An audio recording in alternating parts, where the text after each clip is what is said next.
have kind of like a theoretical almost, like a this or that, or a would you rather, if you would, because Cody and I were talking about hostile alien invasions. Of course. Which, if you guys have been listening for a while, you know that is one of my unreasonable, illogical fears, is a hostile alien invasion, a la War of the Worlds, Mhm. specifically.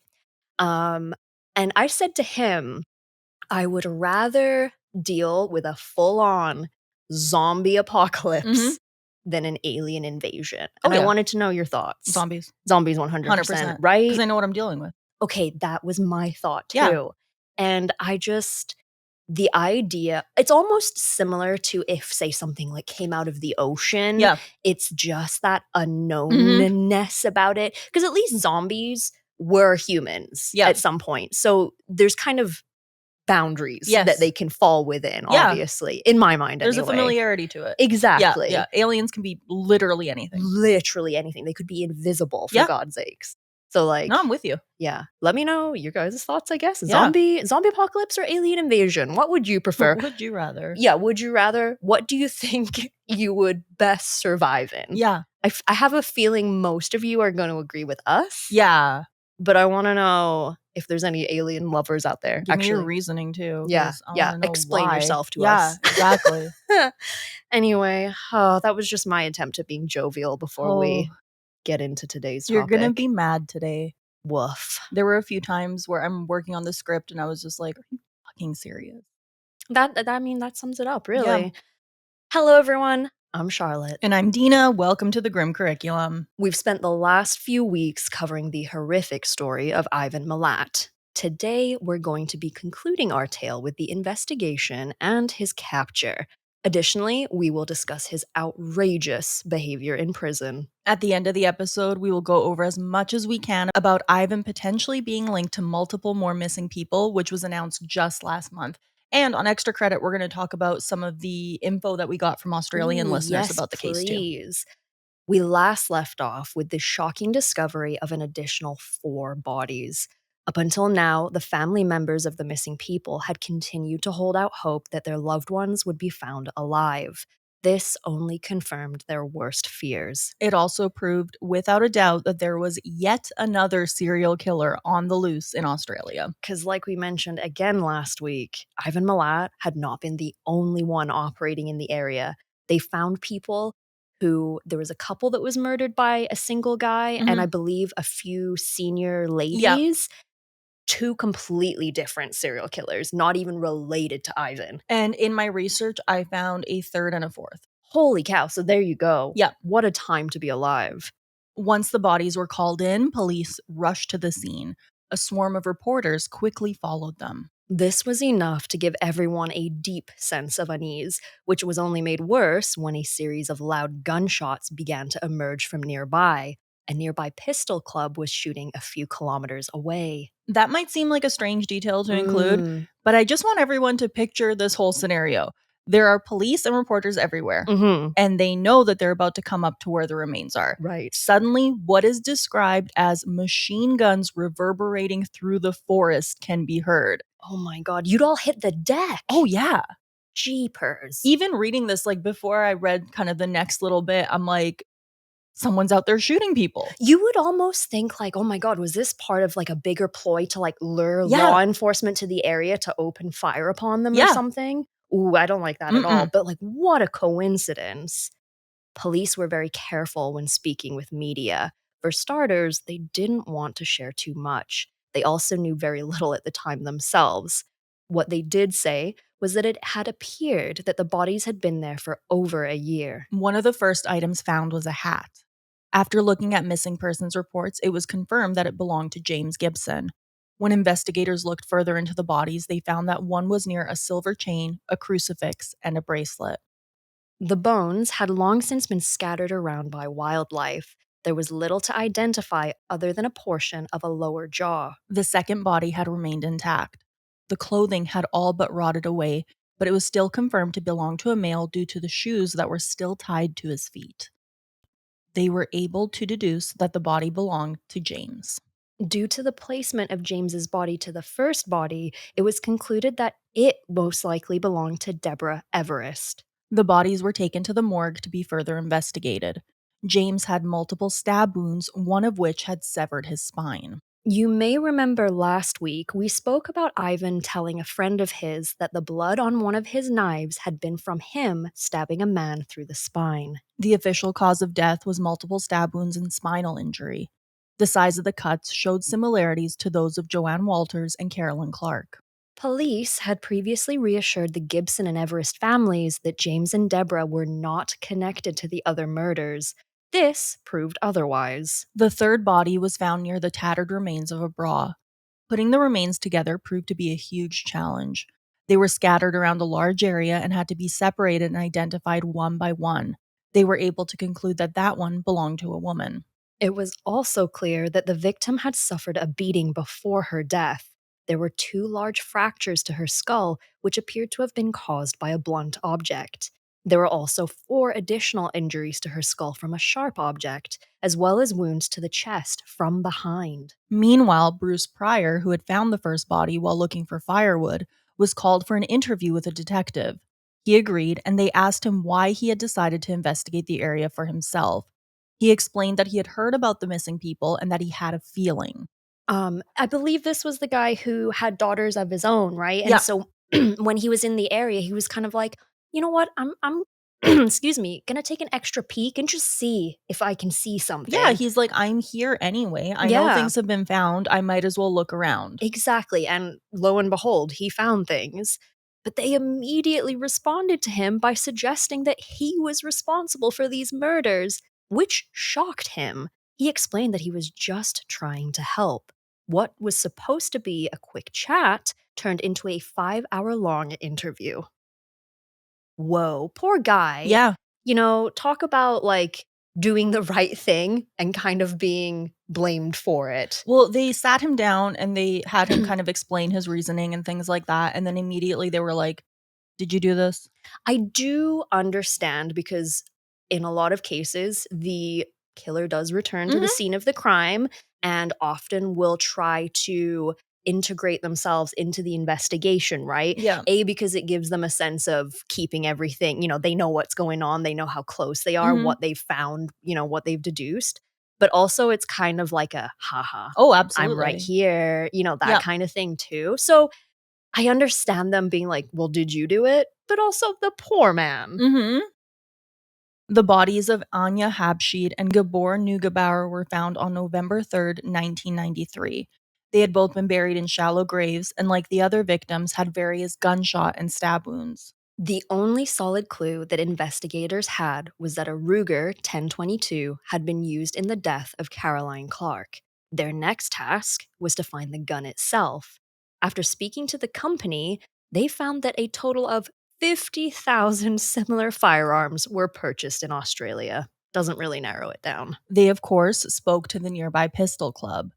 One of the members told police about 2 strange vehicles that he had seen the year prior. When he passed them, he said he saw a woman who had been gagged in the back seat. He said that at the time, he thought it was just a group of people who were going out into the forest to have a good time. I don't know what kind of folks you're hanging around that are gagging each other for a good time. Not saying it's not impossible Yeah. or not possible, but at least stop and check Oh, yeah. and be like, "Oh, y'all are just some You're kinky good. You're folks. good. Okay, Okay. carry Bye. on." Yeah. Yeesh, guys. If someone is gagged in the backseat of a car, I think I just be alarmed. It's cause for concern. Gagged, guys. Gagged. Oh, anyway, guys, I'm I just told you, you're going to be mad. He did not call the police upon seeing this, but took down a partial license plate number. He saw one of the vehicles on numerous occasions, often with up to 5 men inside it. One of them had been carrying a Ruger. Shortly after this, the reward for information was increased from $100,000 to $500,000. The Sydney Sunday Telegraph offered their own reward of $200,000 for information in an attempt to get help. The public was desperate to help, and many were eager to claim the reward. A toll free hotline was set up, and they received a total of 5,119 calls in the first 24 hours. One of the people who had heard about the report was a friend of Paul Bunny Onions. He called Paul and urged him to phone the police to talk about his experience once again. His story was recorded amongst the others, but he didn't hear back from the investigators. To make matters even worse, on December 4th, two young women ran into a gas station saying that a man had held them at gunpoint and threatened to kill them.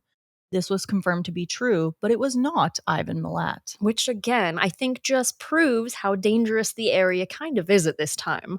A few weeks later, an investigator was going through various reports when a name caught his eye. He chuckled to his partner and said, Paul Onions. Hey, imagine having a name like Onions. They read through his report and threw it into a pile of other good leads.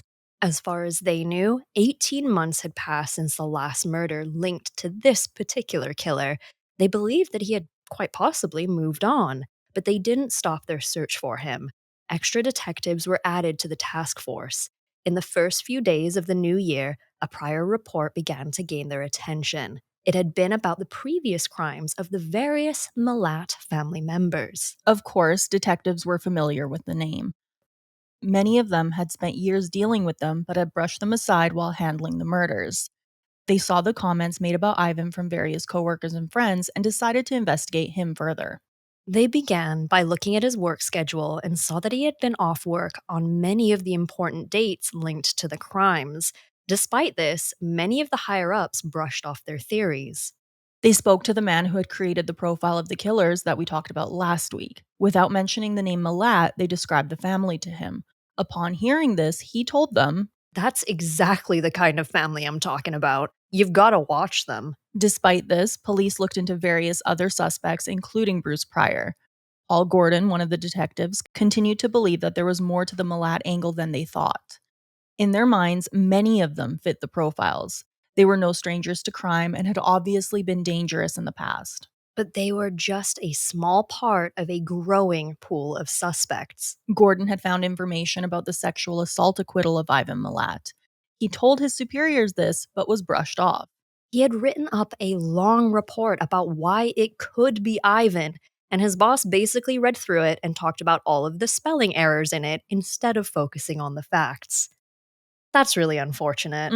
It is important to make sure that your grammar and spelling are up to snuff Yes. in a professional setting. Yes. But quite frankly, that's not the point of this report, right? So Gordon, along with another detective, Dave McCloskey, looked into the sexual assault case further and found that Ivan had picked up two hitchhikers and threatened to kill them with a gun and a knife. The more they read, the more they knew it was him. a full profile was done on the Milat family. They took down all ownership records of their cars and houses and found the report that Karen had made about Ivan abusing her and potentially burning down her parents' house. Paul Gordon spoke with a man who had purchased a car from Ivan Milat shortly after some of the bodies were found. The man showed Gordon an unused bullet that he had found in the car. It was consistent with some of the bullets found on the bodies. We want to stress to everyone listening just how hard Paul Gordon fought for his theory to be taken seriously. Every time he thought he had evidence to convince his superiors, they found a new reason to shut him down. He once again found the testimony of Paul Onions. The description of the man who attacked him fit Ivan. Gordon wrote out another report, and once again his superior chastised him for his spelling errors and refused to look further into it. Paul Gordon and another detective went to interview Maureen, Wally Milat's ex-wife, and she was also Ivan's ex. She immediately thought they were there regarding another robbery committed by one of the brothers. When she was told they wanted information about Ivan, she said, "You're asking me about the wrong guy here. He's a nice guy." Yeah, because she was convinced Ivan was actually the nicest of all of the Milat brothers. Which he might have been. Oh my, just awful. Yeah. If Ivan's the nicest Mhm. and Ivan's a serial killer, what does that tell you about the others? Yeah. Ugh. They asked her if she was familiar with the bodies that were found, and she was shocked. She did mention to them about a time that Ivan had joked about killing someone, but it was just that, a joke.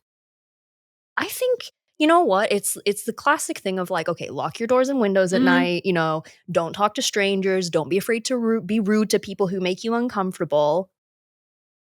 Listen to people when they tell you they're killing people. Well, remember, he also used to take her out into the bush, and the one time he showed her with a knife how you could kill someone without breaking any bones. Basically how he would kill her. Yeah. He's showing her as well is like, you have no chance against me. Yeah. Look how fast I can, overcome you. With all of that, Paul Gordon's wanted to explore the testimony of Paul Onions further. They invited him to come back to Australia to meet with them, and he did. When he arrived, he showed police where the man had picked him up, and they retraced the route they had taken. Afterwards, they showed him photos and videos of various suspects, including Ivan, to see if any of them stood out to him. After long, careful consideration, he pointed out the photo of Ivan Milat and simply said, "That's him." This was enough for them to finally arrest Ivan, but this would prove to be no easy task. The plan was to arrest him and search the house, as well as the houses of various Milat family members. To do this, they needed search warrants, a large team, and secrecy. They didn't want the Milats to find out and take off running. They were also very much aware of the fact that they had an arsenal of weapons. The last thing that the police wanted was this to end in a standoff. When they were ready, a large team gathered near Ivan's house. Before going in, they called him and explained that he needed to come out peacefully. After a short conversation, Ivan ended the call with "rightio" and agreed to come out of the house. This whole phone call, they have it on record, right? Amazing. So it's, "Hey, we're the police." No, you're not. "No, we're the police. We're surrounding your house. We need you to come out." "Well, I don't see anybody." "We trust us. We're out there. You need to come out." Can you imagine the police just calling you to fuck around? Yeah. Like, you know what, Ivan, we're sick of your shenanigans. We're going to shenanigan right back. Yeah. Calling him, making him come out of his house and be like, haha, loser. Yeah. Like, He's Ivan. like, "Well, how do I know that you're not just going to shoot me? We're not going to shoot you if you come out peacefully. How do I know you're even there?" And they're like, "Ivan, there are many of us. You just can't see us." "Rightio." After a few minutes, Ivan was nowhere to be found. They called again, and his latest girlfriend answered, saying that Ivan had lost his keys and was looking for them.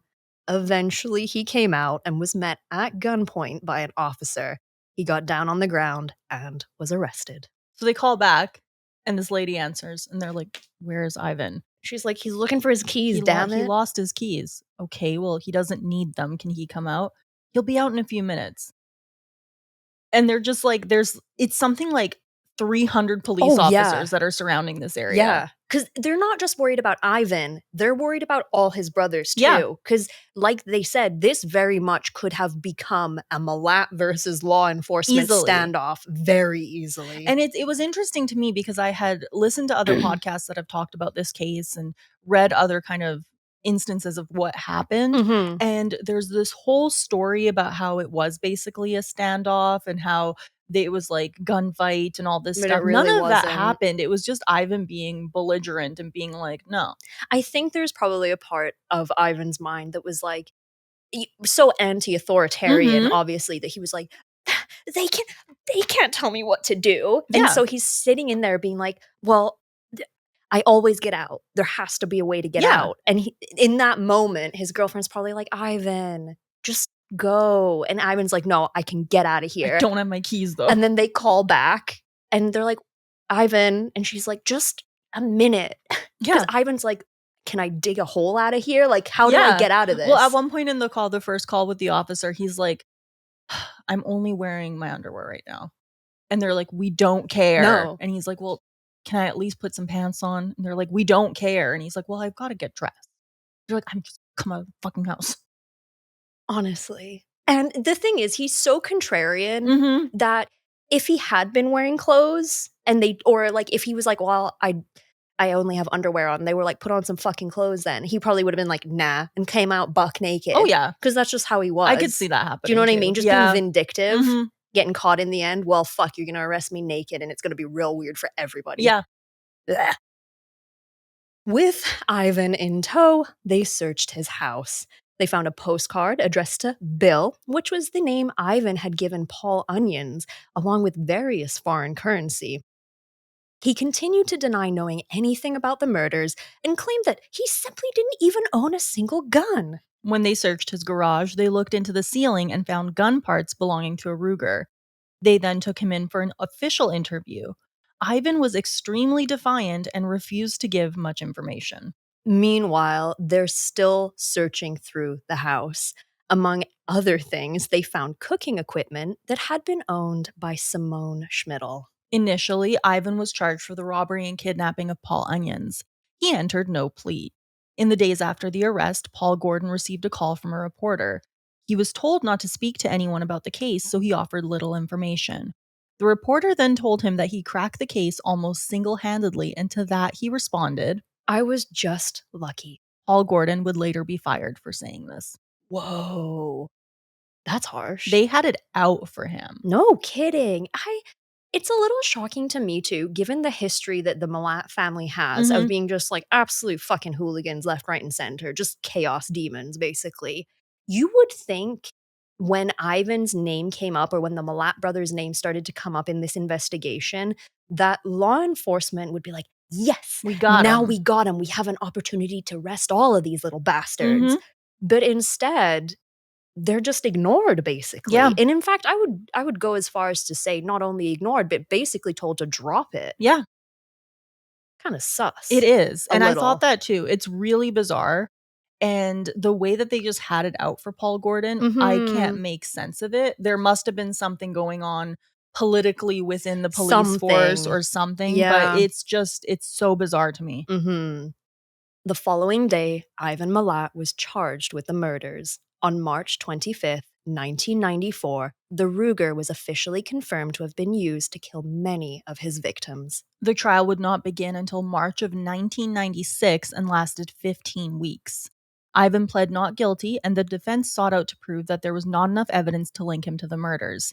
They instead focused on the other members of his family. Something interesting was he got the lawyer who had him acquitted of the sexual assault charge at first. Oh. So everyone was really suspicious of this lawyer too, because they're like, Yes. well, you're obviously, I mean, you're doing your job as a lawyer, yes, but you've done this for him Yeah. before.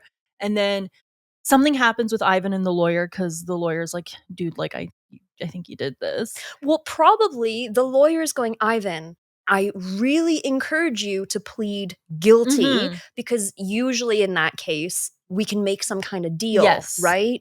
Whereas Ivan is being like, "No, I've done nothing wrong. Why Mm-hmm. would I say I'm guilty?" And the lawyer's like, "Well, then Ivan, I can't help you." Yeah. Right? So he ends up firing that lawyer. Ah, And then it turns out no one wants to represent him. go figure. So he finally gets another lawyer, and we see this a lot with serial killers. He Mhm. thinks that guy's an idiot too. Aren't they all? And one of the things that's interesting is they always say never take the stand at your murder trial. Mhm. Never represent yourself and Yes. never take the stand in your own trial. And he did. He didn't represent himself, but he did take the stand. I shake my head and I'm like, "You fucking idiot." But again, I'm glad that Yeah. he got caught. Yeah. So.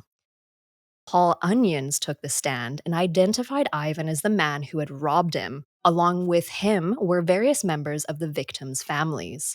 The trial was an absolute circus. Witnesses were constantly harassed by the defense in an attempt to belittle them. Not only that, one juror received an anonymous phone call from a man saying that he would be killed if Ivan was found guilty. I think, again, that goes to prove like if you're having to resort to those kind of tactics in the courtroom, Mhm. you've already lost. You know that you're not getting out of Yeah. this scot free, right? So then you start dropping to these levels, harassing jury members, Mhm. threatening jury members, right? To me, it just proves you did it. Innocent people don't do that. Exactly. On July 27th, Ivan Milat was found guilty of all accounts of murder, as well as for the robbery of Paul Onions. He was given a life sentence for each murder without the possibility of parole. During his first day in prison, Ivan was beat up by a fellow inmate. A year later, he was part of a failed escape plot and was transferred to a maximum security prison. He attempted to appeal his sentence on various occasions, but was unsuccessful. In 2009, he cut off his pinky finger with a plastic knife and planned to mail it to the High Court of Australia to force an appeal. Prior to that, he had swallowed razor blades and staples. In 2011, he went on a 9-day hunger strike and lost over 50 pounds because the prison refused to give him a PlayStation 3. Grow up. And he did lose. It was like 55 pounds that he lost. Boo fucking who, Ivan Milat. Boo fucking who. And something interesting to me is Anders Breivik, who we'll cover one day. He was a Norwegian who committed a horrific mass murder at a camp. He did the same thing. They wouldn't give him a PlayStation 4, so he went on a hunger strike too. I wonder if he was inspired by Ivan. You know, the thing is, I'm glad you're getting PlayStations, I guess. I'm not. Fuck them. When I was in university, I worked at a video game store. Okay. And we had a deal with the Edmonton Max Oh. where inmates would fill out request forms for like N64 games and stuff. Holy cow. And so I would have an officer come in once a month and we'd fill these giant orders of like 12 N64 games for inmates. Whoa. Or like a Super Nintendo or whatever it was that they wanted. At the time, they couldn't have anything with discs because you can break them and use them as weapons. But the fact that he's like, and also I will note, he had a PlayStation 2. He's like, no, I want a PlayStation 3. I'm going to starve myself. To me, it just like the means don't justify the ends. Like you're going to try and starve yourself to death and lose 55 pounds because you didn't get a PlayStation? You're protesting for the wrong reasons, homie. Because he couldn't protest anything else. At this point, none of his appeals had gone through. And he just wanted to be a colossal pain in the ass. And I think that's just how he did it. I can't imagine anyone had that much sympathy. That's the other thing, too, about going on a hunger strike. Someone out there has to have some kind of sympathy for you in order to help you with that. The guards ain't going to have sympathy for you. The warden's not going to have sympathy. The public is not going to have any sympathy. Do you know what I mean? Like, the guards and the warden, they just don't want you to die because it would look bad on them. But at the same time, they're just like, well, if you're not going to eat, whatever, Ivan. I don't know what the laws are, and it could be very different from country to country, state to state. But it's like, if you are quote unquote in your mental right mind and you're refusing your meals, that's your prerogative, homie. If you want to starve yourself to death, you have at her. Yeah. But then I suppose that's kind of the, what's the word? It's like, if you're in your right mind, you're probably not going to starve yourself to death.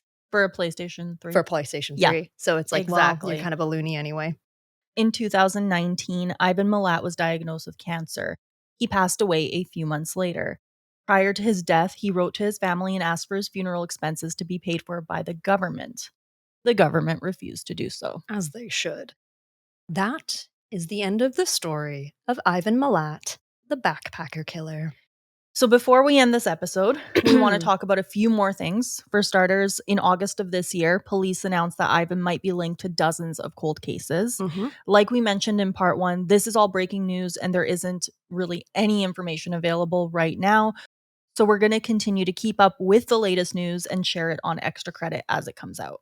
What we do know is that Ivan didn't confess to anything. He would not have shared any new information while he was alive, but it would not be hard to believe that he was responsible for more deaths. There are hundreds of unsolved missing person cases that are eerily similar to what he was doing. So at this point, anything is possible. What we can do is look at this as a positive and be glad that these cases are still being further investigated after all this time. There are also still many theories out there that he didn't act alone. To this day, many believe that at least one of his brothers helped him. What we didn't talk about is Gabor. Yes. He was jacked. He was over 6 feet tall. He was extremely muscular. He was a huge guy. Okay. So there's a lot of people who believe this theory and they think that could Ivan have taken him down? Probably, because he had a gun. Yeah. But could he have moved his body by himself? Oh, that's a really good point. He was not a particularly big guy. He was strong just because of the work that he did. Yeah, and he was like an outdoorsy kind of guy. Exactly. We've talked about that. But we're talking about him moving the body of a young woman. He could do that. Sure. But Gabor was, again, massive. Huge. So could he have done that on his own? It would have been a lot more of a struggle for one person at the very least. And my brain keeps going back to what the ex-girlfriend, ex-wife of Ivan and his brother said, is that, oh, Ivan's just the nicest. Well, shit. Ivan's a serial killer. And also, the guy from the Pistol Club saying that he saw 5 guys in a car with a young woman gagged in the back. Yeah. So then maybe did the other brothers allow Ivan to take the fall for all of them? I could see that happening. Or even in a twisted way, even though they were brothers, so you'd expect there's that sort of kinship, literally, but they all fucked each other over constantly. Yes. As much as they were shenaniganing together, they were also shenaniganing against each other. And so, the tinfoil hat theory is, did they throw Ivan under the bus? Did they say, you know what, Ivan? Take one for the team, buddy. You stole our wives. Yeah. You're going down. I have a theory. Maybe and again, sorry to interrupt. Yeah. Maybe that's why Ivan never did plead fully guilty, because he's like, I'm not the only one responsible. And that's exactly what I was about to say, is his defense very strongly was trying to pin it on the other brothers.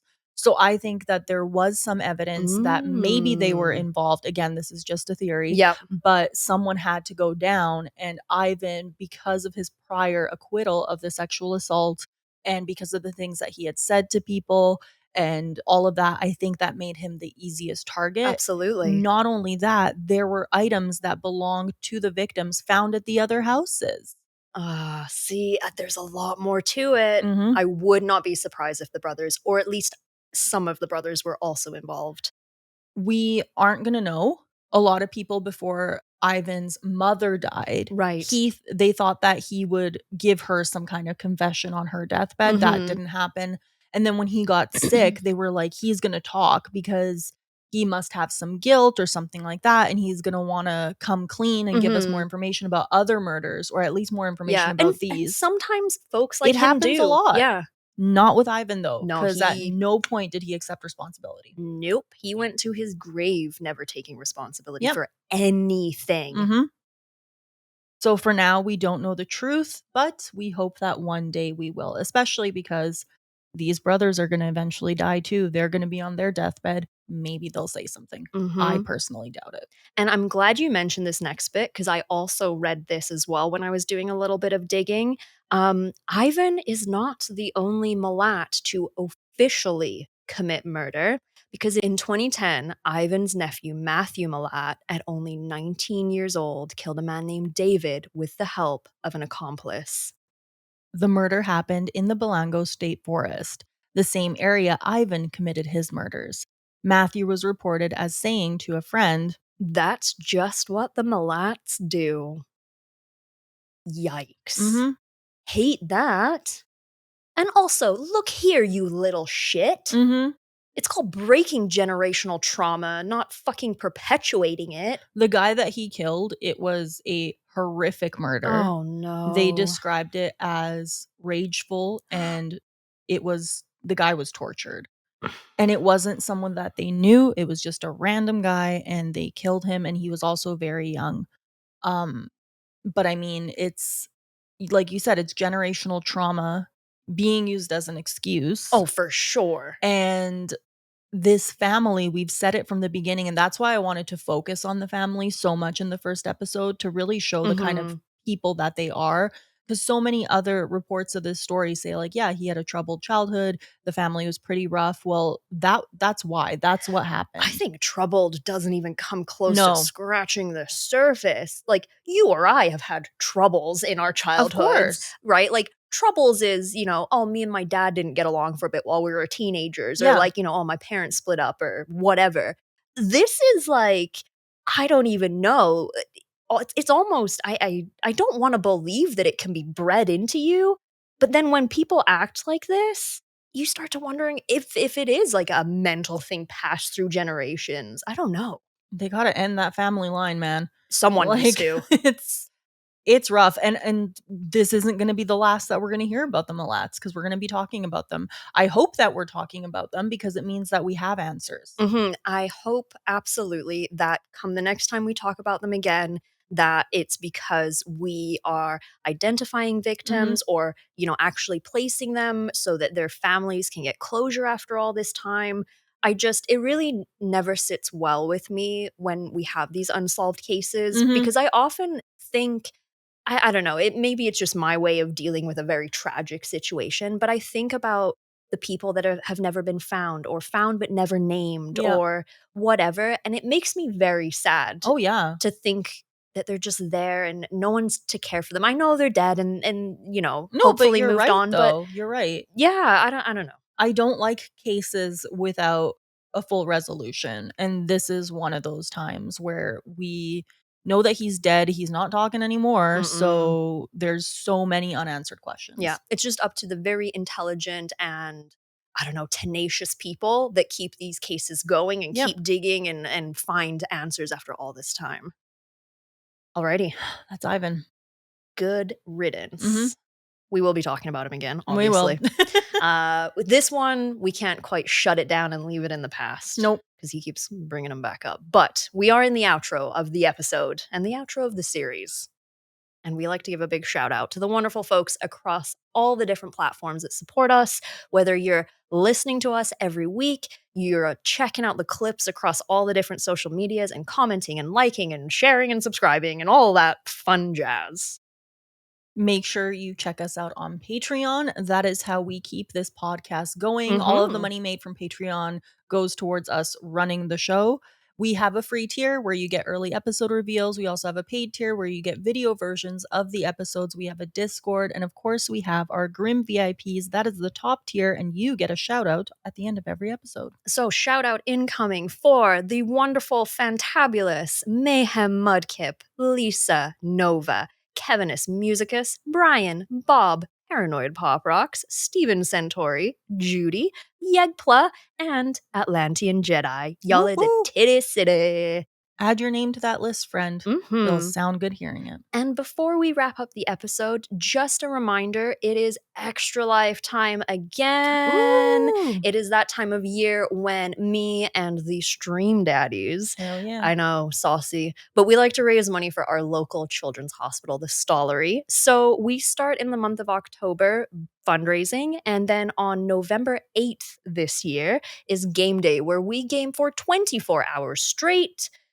We pin back our eyeballs and pin back our ears and game until we're zombies, basically. And we've got some merch. We've got some stickers, keychains, and things like that. And maybe we can set up some donation rewards for people who donate. Yeah, stay tuned across the socials. We'll figure it out. Yeah, absolutely. Like I said, there's a few things out there already. If you want to learn more, of course, you can message me anytime. But keep your ears and eyes peeled. There'll be more information coming out soon. Awesome. Yeah. Thank you all so much for listening. This has been The Grim Curriculum.